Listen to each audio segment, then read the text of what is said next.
The Fairies Blossoming Pact. The wind carried the scent of rain as Prince Aedric rode into the forest, leaving behind the suffocating halls of the castle.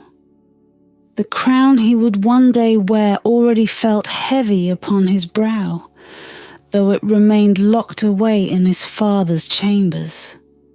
Duty, expectation, obedience. These were the weights that pressed upon him, shaping his every step like unseen shackles. He urged his horse deeper into the woods, past the hunting paths his family favoured, into a realm where sunlight faltered and silence grew profound. The trees seemed older here, their gnarled branches reaching like ancient hands toward the darkening sky. It was said that no maps marked this place, that even seasoned woodsmen turned back before venturing too far.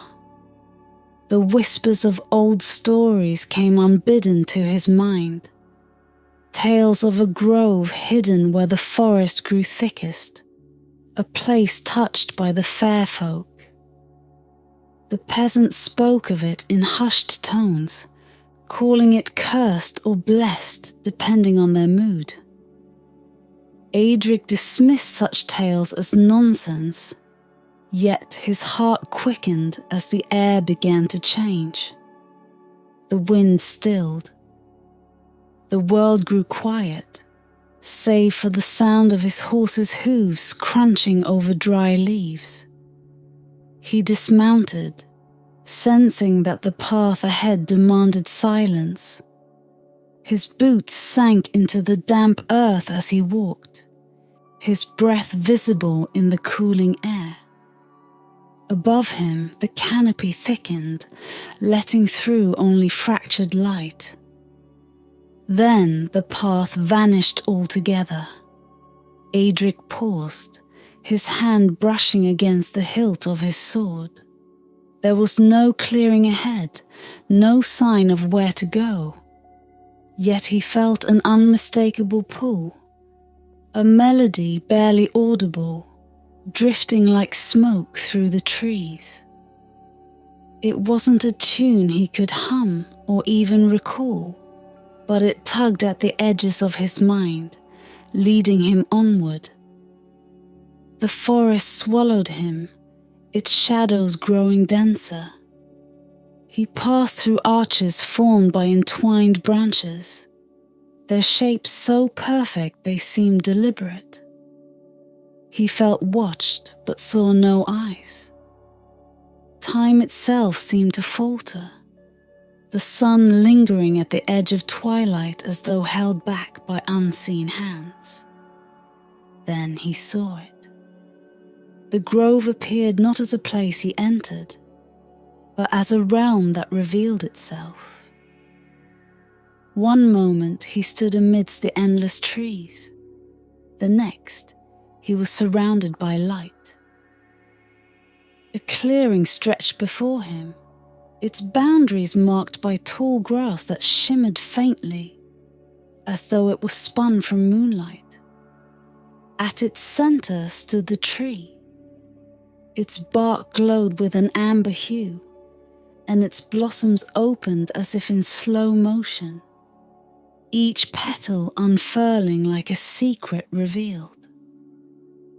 The air was thick with the scent of something indescribable, at once familiar and otherworldly. Aedric could do nothing but stare. The tree's presence was overwhelming, as though it were alive in ways he could not understand. He reached out a hand, compelled by a force he couldn't name. As his fingertips brushed the air near the bark, a voice rippled through the grove, soft yet unyielding.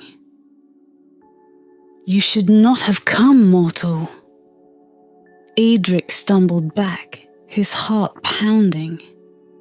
The voice came not from the tree, but from the very air around him.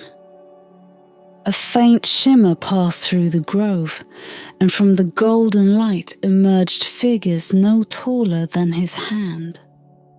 The fairies.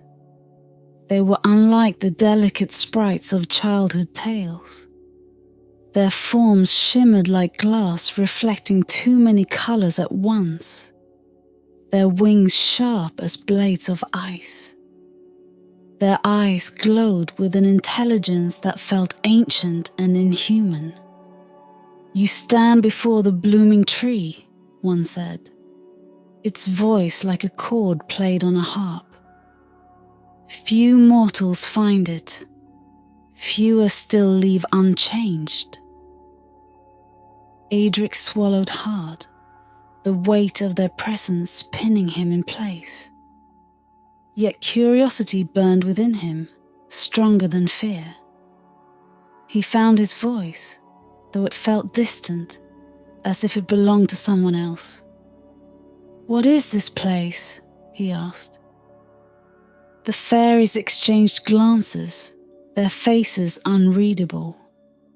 "A place of bargains," another said, circling him with languid grace. "A place where mortal desire meets magic and pays the price." Aedric's breath quickened. The stories had spoken of wonders beyond imagining, of treasures and power bestowed by the blooming tree. But they had also spoken of curses and ruin. "You have stumbled upon something greater than you understand," the first fairy said, its voice laced with both warning and invitation. "Will you hear the pact, Prince?" The question lingered in the air, as heavy and foreboding as the silence that followed.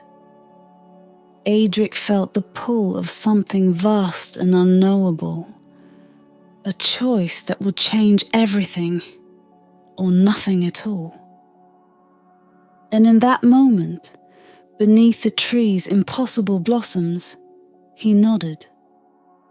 The grove seemed to exhale as Aedric gave his nod, and the air shimmered with a life of its own. The fairies hovered closer, their wings beating in perfect harmony, each movement creating ripples of light that wove through the grove. The prince felt the weight of unseen eyes pressing on him, as though the tree itself observed, ancient and all-knowing. "Then listen, mortal," one of the fairies intoned, its voice carrying a melodic resonance that stilled the prince's breath. "You stand before the blooming tree, a place neither of your world nor entirely ours.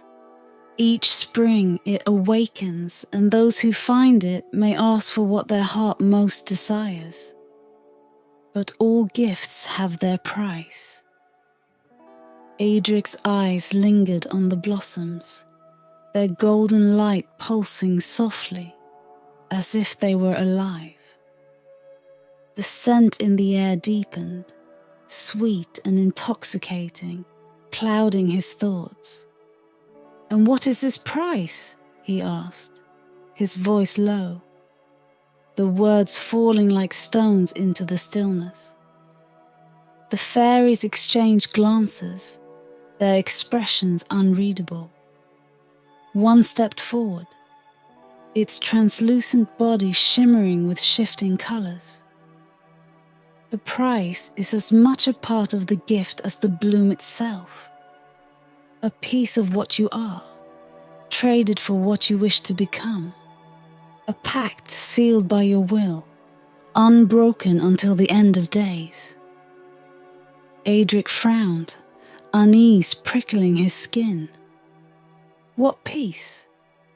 The fairies laughed, a sound that was both beautiful and unnerving, like wind chimes caught in a storm.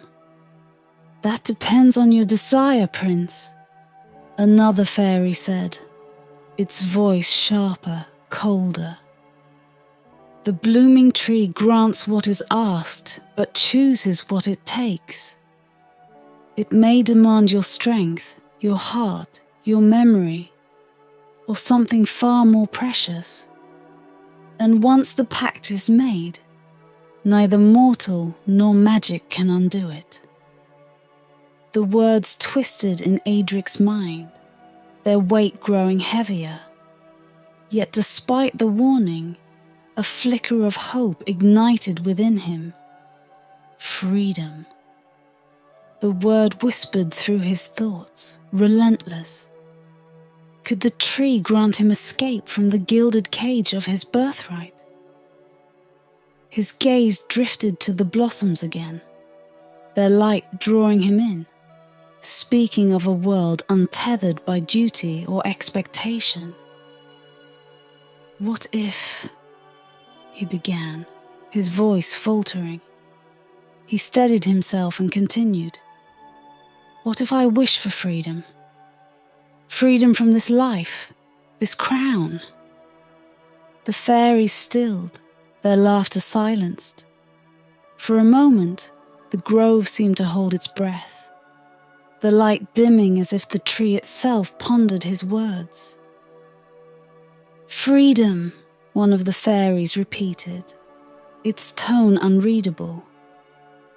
A curious wish. Do you even know what it means? Aedric bristled, though his unease remained. To live as I choose, he said firmly.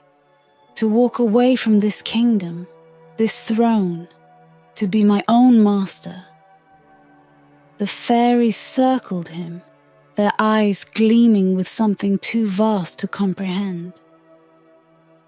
A noble desire, one said, its voice soft but edged with something sharp.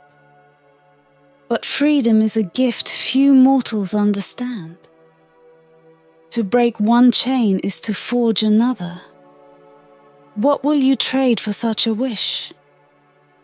The prince hesitated, the question carving through his resolve. What must I trade?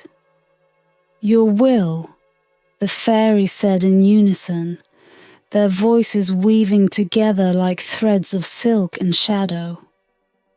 The freedom you seek demands the surrender of all you are. The blooming tree will guide your path, and in return, you will relinquish the choice to stray from it. Aedric's heart thundered, the words sinking deep into his chest. Could he give up his will for freedom? The irony clawed at him. Yet, the thought of returning to the castle, to the suffocating weight of his future, was unbearable. The fairies watched him in silence, their wings still, their forms glowing faintly against the fading light of the grove. Decide before the sun rises, Prince, one said, pointing to the horizon. When the blossoms close, the pact will no longer be yours to claim. Aedric glanced at the sky, where dawn's pale hues threatened the stars. The moments ticked away, and the choice loomed before him like a precipice. He turned back to the tree, its blossoms pulsing with a light that seemed to call his name. His fingers brushed against the nearest bloom, its warmth spreading through his hand. A spark of something ancient and powerful surged within him. A promise, a temptation. But promises often hid their truths, and temptation carried a price unseen. The fairies waited, motionless, as though they already knew what his heart would choose.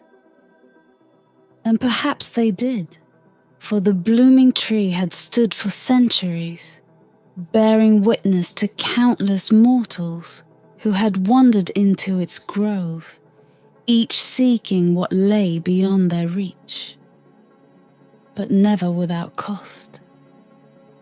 Aedric swallowed, his voice barely audible.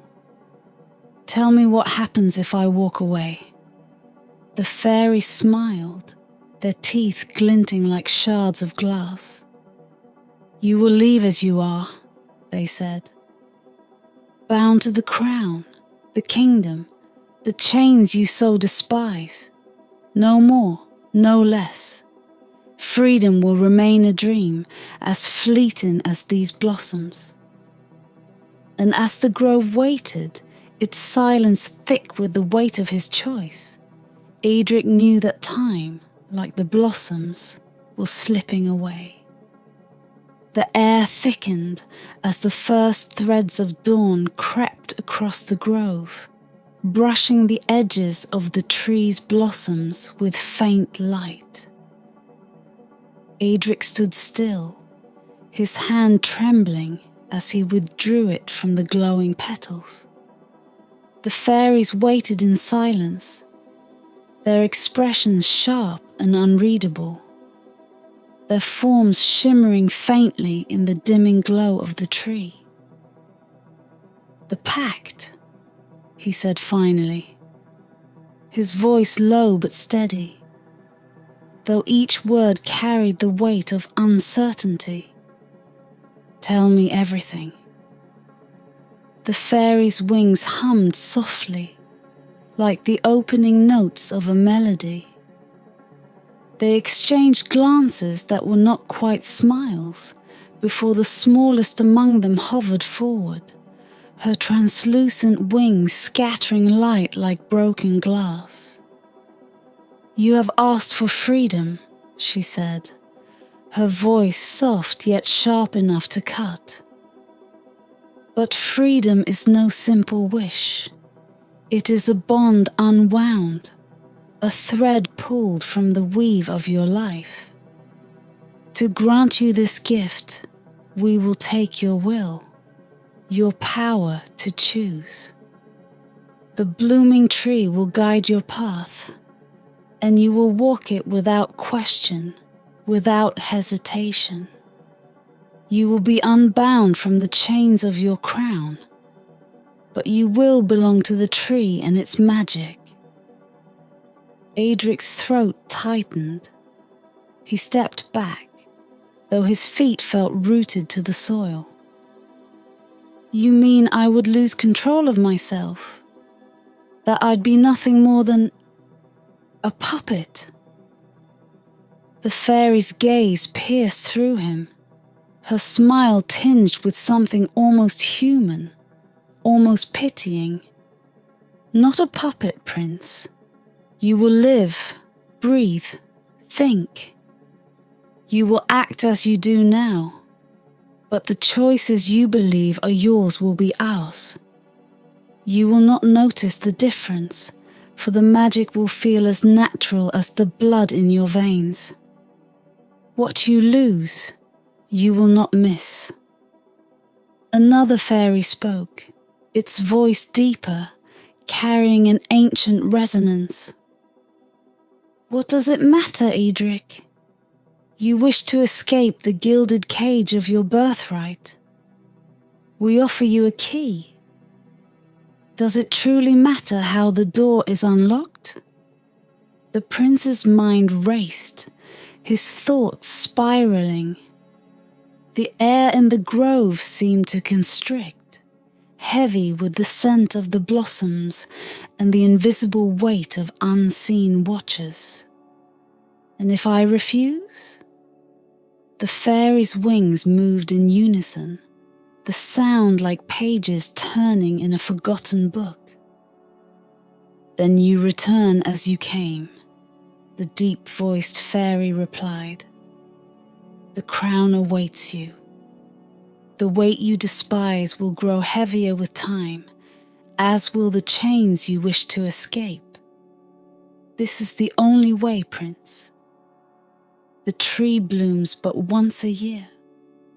The choice must be made now." Aedric's eyes flicked to the horizon, where dawn threatened to break. The light of the blossoms began to fade, their glow dimming with each passing moment. He felt the ground beneath him shift, or perhaps it was the weight of his own indecision. "How do I know you speak the truth?" he asked, though his voice wavered. "How do I know this pact isn't just another trap, a new cage?" The fairies laughed, their voices layered like a haunting refrain. "Truth and lies," one said, "are mortal concerns. We deal in magic, and magic does not care for such distinctions. The pact is what you make of it. Freedom comes with a price.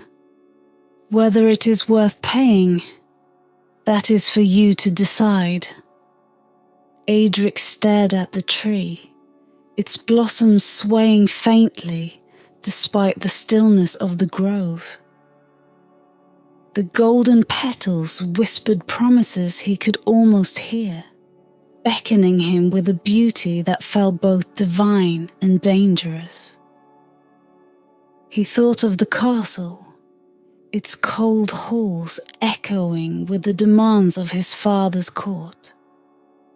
He thought of the crown, heavy with tradition and duty, its weight crushing his spirit even before it touched his head. Freedom. The word whispered again, louder this time, filling every corner of his mind. But the fairy's words clung to him like thorns. Freedom without will. Was that truly freedom? Could he accept a life unbound by chains, only to be tied to the unseen strings of the blooming tree? "You waver," the small fairy said, her voice almost kind. "And yet your heart has already chosen. Mortal desires are strong.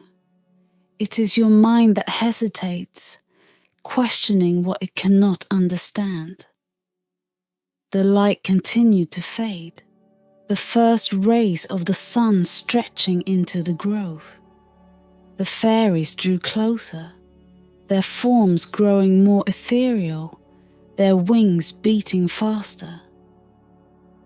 "Decide, Prince," they said in unison, their voices layered and echoing, reverberating in his chest. The blossoms close with the dawn. Aedric clenched his fists, his heart pounding against his ribs. The choice loomed before him, vast and insurmountable. He thought of the life waiting for him beyond the forest. The weight of the crown, the expectations of his bloodline, the chains he had never asked to bear. And then he thought of the tree, its light dimming but still beautiful, still alive with the promise of something more. His breath caught as his hand hovered once more over the nearest bloom. The fairies watched, their faces unreadable, their wings whispering secrets into the dying night. The pact was clear, its terms both terrifying and tantalizing. And still, the choice was his to make, perhaps for the last time. The grove grew quieter as Aedric's hand lingered above the bloom, its golden light flickering like the last embers of a dying fire. The fairies hovered silently now, their watchful eyes glimmering like stars trapped in an endless void. Even the wind had stilled, as though the forest itself awaited his decision. "You say the price is my will," he murmured, his voice trembling beneath the weight of the moment. "But what happens to me? What kind of life remains for someone who cannot choose his own path?" The smallest fairy glided closer, her presence as delicate as the petals of the tree. She tilted her head, studying him with an intensity that sent a chill down his spine. "A life unburdened," she replied, her voice soft yet piercing. "You seek to escape the chains of your crown. What we offer is freedom from all chains. Your doubts, your fears, your burdens, they will fade. You will act, and you will move forward, unencumbered by hesitation. The choices will be made for you, but they will feel no less your own." Aedric's throat tightened. The promise sounded almost sweet, a life without the endless torment of uncertainty. And yet, it felt like a half-truth, a shadow of something darker lurking beneath the fairy's perfect words. "Freedom without choice," he said slowly, as though testing the weight of the phrase. "It sounds more like slavery." The fairy's laughter rippled through the grove, soft and mocking. "Slavery," one of them echoed, its voice like a distant bell. "What is the crown if not a chain binding you to a life you never chose? You already serve, Prince. Serve a kingdom, a lineage, a throne. We offer you freedom from all these things. Why do you hesitate?" Aedric opened his mouth to reply, but the words faltered. They were right, weren't they? His life had never been his own, not truly. Every step he took, every decision he made, was dictated by the weight of his title, the expectations of his father, the unyielding laws of his station. He had no freedom now, only the illusion of it. The fairies pressed closer, their voices weaving through his thoughts like tendrils of smoke. "The pact is not a trap, Aedric," one whispered, its tone almost tender. "It is a release. You will not feel the loss, for the path ahead will unfold as it must. And in return, the chains you loathe will crumble to dust. The crown will no longer touch your brow. The kingdom will forget you, as though you had never existed. You will be free." Free. The word filled his chest, at once exhilarating and suffocating. He thought of the endless council meetings, the weight of his father's stern gaze, the quiet despair that had settled over him since childhood. Was this not what he had always wanted? To escape, to disappear, to live on his own terms? Or perhaps to simply live without the crushing demands of others? And yet, a part of him hesitated still. The thought of surrendering his will entirely, of becoming a vessel for some unseen force, gnawed at him. What would he be, if not himself? The fairies seemed to sense his wavering resolve. Their wings fluttered faster, and their voices grew more insistent. "Do you think freedom comes without sacrifice?" one asked, its tone sharp. "Nothing is given freely, mortal. The price is your will, yes, but it is a small thing to trade for the life you desire." The blossoms dimmed further, their golden light fading into the first pale hues of dawn. Time was slipping away. The choice would soon be lost. Aedric clenched his fists, his thoughts a whirlwind of fear and longing. He thought of the castle again, its cold walls suffocating him like a tomb. He thought of the crown, the symbol of a future he had never asked for. And then he thought of the tree, its blossoms still glowing faintly, their light a promise he couldn't quite decipher. What if I regret it? He asked suddenly, his voice barely above a whisper. The fairies stilled, their faces unreadable. You won't, one said simply. Another added, its voice darker. Regret is a chain as well. We will take it from you. You will be free, Aedric, truly free. The prince's breath caught as his hand moved of its own accord, reaching once more for the nearest bloom. The warmth of its light seeped into his skin, spreading through him like liquid gold. The fairy's wings blurred into motion, and the air around him seemed to hum with power. You must choose now, Prince, the smallest fairy said, her voice steady and unyielding.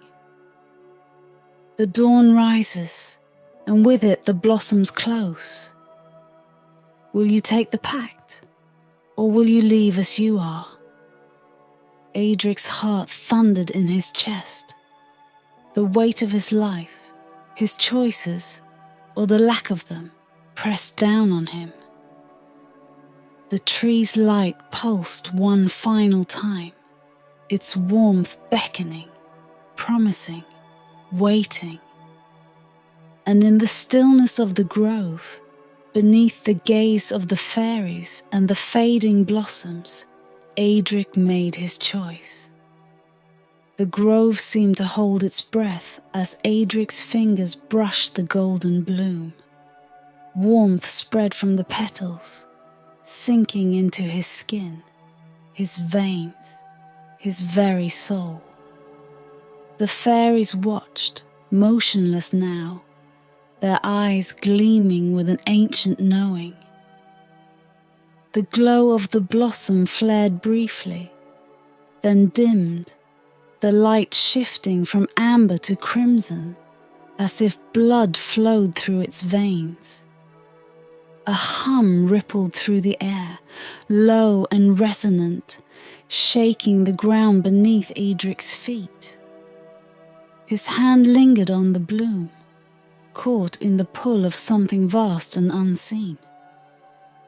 Your will is ours, the smallest fairy whispered, her voice like the faint echo of a bell. The pact is sealed. Aedric staggered as the warmth turned cold, a sharp chill slicing through him. His knees buckled, and he sank to the ground, clutching his chest as the world around him blurred. The grove seemed to dissolve, its edges fraying into shadow and light. The fairies drew closer, their forms sharper now, their wings cutting through the air like blades. Their smiles were no longer kind but triumphant, their eyes filled with the depth of a power far beyond mortal comprehension. You will feel it soon, one said, its voice heavy with certainty. The weight you bore is gone. The choices you feared are no longer yours to make. Aedric tried to speak, but his voice caught in his throat. He could feel the change within him, subtle yet insidious. A strange calm settled over his thoughts, muting the storm of doubts and fears that had once consumed him. For a fleeting moment, it was blissful, this emptiness. But then the questions began. He tried to grasp at his own thoughts, to shape them into something familiar. But they slipped through his fingers like smoke. His mind felt detached, distant, as though it no longer belonged to him. He looked up at the fairies, his vision swimming, and managed to choke out a single word. Why? The smallest fairy tilted her head, her expression unreadable. You wished for freedom, she said simply. And now you are free. Free from doubt, free from fear, free from the burden of choice. The tree's magic will guide you, as it has guided all those who came before. Aedric's heart pounded, a cold dread seeping into his chest. But my will, You will not feel its loss, another fairy interrupted, its tone almost impatient. Your path will unfold as it must. The life you sought begins now. The grove shifted again, the trees and grass blurring into streaks of light and shadow. Aedric felt himself lifted, though his body remained still. The world around him twisted, the air crackling with energy. The fairies' voices echoed faintly, their words slipping through the edges of his awareness. Go, prince, or perhaps you are no longer a prince. It matters not. The crown, the kingdom, the chains, they are behind you now. Step into the life you have chosen. The light flared, blinding him, and then there was silence. When Aedric opened his eyes, he was standing in a place he did not recognize. The grove was gone, replaced by a rolling expanse of hills bathed in the golden light of dawn. The air was crisp and clean, carrying the faint scent of wildflowers. His heart, once heavy with the weight of his crown, felt strangely light. He touched his chest, his head, searching for the lingering sense of the pact, but there was nothing. No fear, no doubt, no regret, but no joy either. The calm within him was absolute, suffocating in its serenity. He turned in a slow circle, taking in the unfamiliar landscape, his movements smooth and deliberate. His mind felt hollow, his thoughts distant, as though they belonged to someone else. He tried to recall the faces of his family, the halls of the castle, the sound of his father's voice. But the memory slipped through his grasp, dissolving into fragments too faint to hold. The crown, the kingdom, the life he had left behind, they were already fading, as if they had never been real. In their place was a single thought, clear and undeniable. Walk. His feet moved without hesitation, carrying him down the hill and into the valley below. He felt no resistance, no need to question where he was going or why.